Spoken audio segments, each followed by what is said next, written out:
Hi everyone, Robin here. Thanks for joining me today on Poppystamps. My card features butterflies with hearts throughout the wings.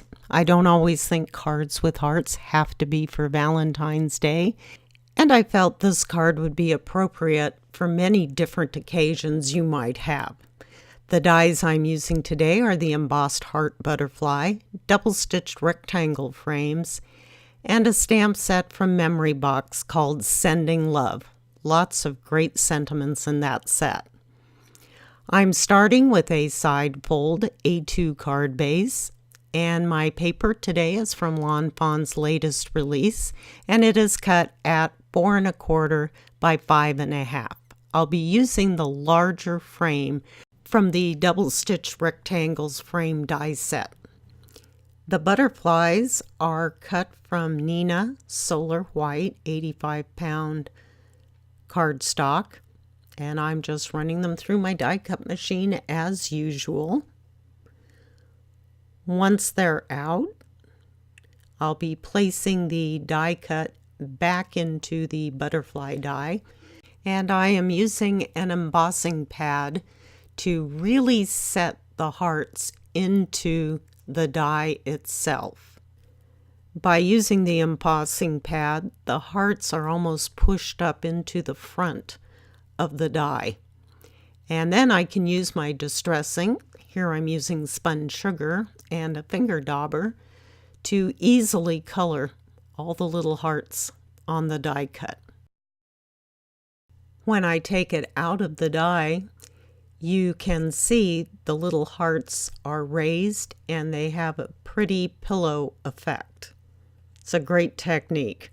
Next, I'm adding my pattern paper to the front of my card, just using some tape runner.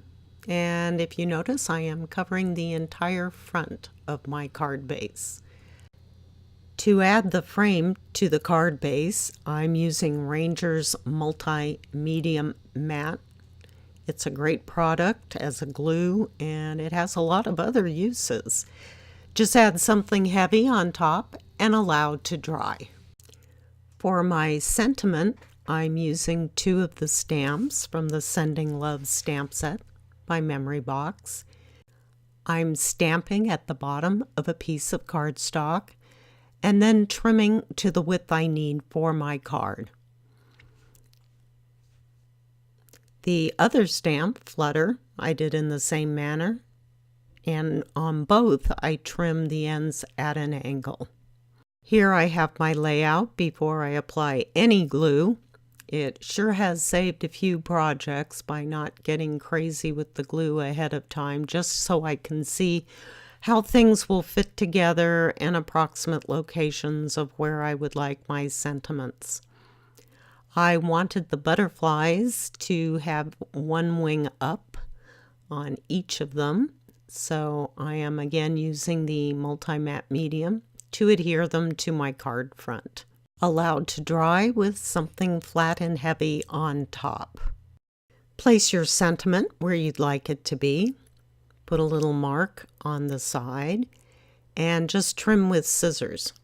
You can be OCD if you need to be and use a paper cutter, but usually you can cut a pretty straight line with scissors.